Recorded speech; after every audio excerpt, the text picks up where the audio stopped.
प्यारे बहनों और भाइयों, मेरा नमस्कार स्वीकारो। देखिए, आज हम आपके लिए बताएंगे कि श्वास प्रश्वास अर्थात नासिका से स्वरों के द्वारा रोग कैसे समाप्त करें।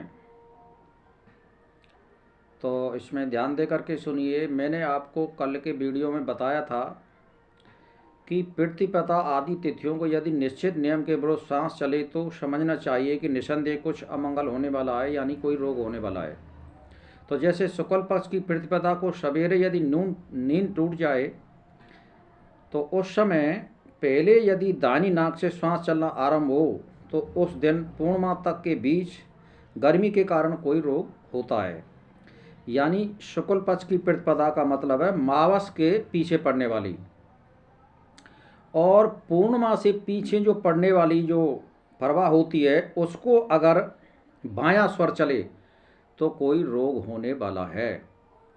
इसीलिए इसको ध्यान में रखना चाहिए और सावधानी रखनी चाहिए।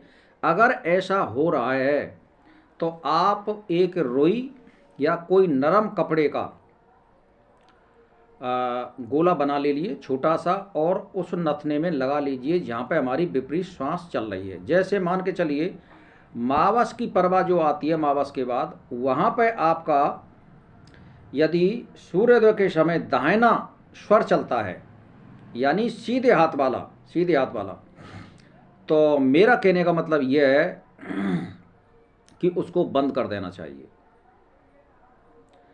और यदि पूर्णिमा की प्रभा को बायां स्वर चलता है यानी खेरे हाथ वाला, तो उसको बंद कर देना चाहिए। और इसमें कोई आपत्ति भी नहीं है, अभ्यास हो जाएगा तो आपको कोई भी रोग हो नहीं सकता है। यदि मान के चलिए आपके कोई रोग हो गया है तो असावधानी के कारण निश्वास में गड़बड़ी हो और कोई रोग उत्पन्न हो जाए तो तब तक उस रोग को दूर ना हो जाए तब तक ऐसा करना चाहिए, उस स्वर को बंद कर देना चाहिए। मान के चलिए कोई रोग हो गया है और हमारा स्वर जो चल रहा है ज़्यादातर लगातार, उसको बंद कर दें आप। कभी भी कोई भी रोग होता है तो ये हमेशा ध्यान देने वाली बात है, जो स्वर चल रहा है हमारा लगातार, ये ध्यान दे करके देखिए, उसको बंद कर दें आप। तो फिर जो है लगातार 1 दिन 2 दिन आप बंद करके रखोगे तो रोग में ऑटोमेटिक ही फायदा पड़ने लग जाएगा और रोग बहुत न्यूनता का परिणाम देगा।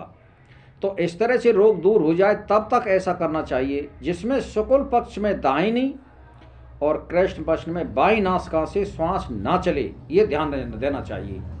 जैसे मान के चलिए मावस और पूर्णो के बीच में आपका दायां स्वर सुबह सुबह चलता हो तो समझने चाहिए कि हमारे रोग होने वाला है। और अगर पूर्णो और मावस के बीच में बायां स्वर चलता हो यानी खेरे हाथ वाला, तो न्यू समझ के चलिए कि रोग कोई होने वाला है और अनिष्ट होने वाला है। सुबह सुबह जांच होगी, ये सूर्य उदय जैसे ही होता है।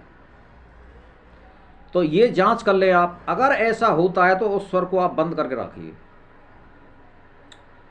तो उसमें कोई रुई या बहुत नरम कपड़ा लगा लें, और जब तक आपको कोई रोग हो गया है, जब तक फायदा ना हो तब तक उसको ऐसे ही लगा के रखें।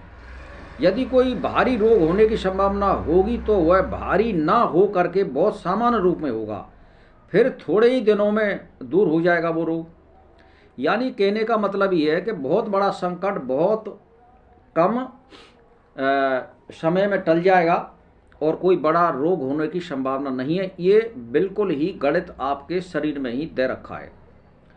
तो ऐसा करने से रोग शीघ्र दूर होगा और बहुत कम मात्रा में प्राप्त होगा। ऐसा करने से ना तो रोग जनित कष्ट भोगना पड़ता है और ना चिकित्सक को धन करना पड़ता है। तो भाई और बहनों, मैं तो एक ही बात कहना चाहता हूँ कि इस गणित को आप, अभी मैं इस श्वास प्रश्वास के ऊपर 2-4 वीडियो बनाने वाला हूँ, रोज़ एक वीडियो गिर रहा हूँ, तो इसमें ध्यान दे करके सुने और विचार करें और मनन करें। तो मैंने इसमें बार बार यही कहा है कि मावस और पूर्णो के बीच में सूर्योदय के समय यानी जैमने हाथ वाला सूर्य स्वर अगर चलता है सूर्योदय के समय, तो समझ लीजिए कोई गड़बड़ होने वाली है और कोई रोग होने वाला है। उसको बंद कर दें रुई लगा करके और उसको रहने दें। और इसको कब तक रखें, फिर इसको निकाल दें, 1-2 घंटे बाद फिर देखें वो कौन सा स्वर चल रहा है। अगर वही चलता है तो फिर उसको बंद कर दें। इसलिए 1-2 दिन का ऐसे अभ्यास करें तो फिर वो स्वर बदल जाएगा। अगर स्वर बदल गया है तो रुई को निकाल दीजिए। तो मेरा कहने का मतलब, इस तरह से आप अभ्यास करोगे तो आपके कोई रोग होगा नहीं, और भारी रोग होगा तो बहुत न्यूनता उसमें प्राप्त होगी। तो कल मैं आपके लिए बताऊंगा कि नासिका बंद करने का नियम क्या है।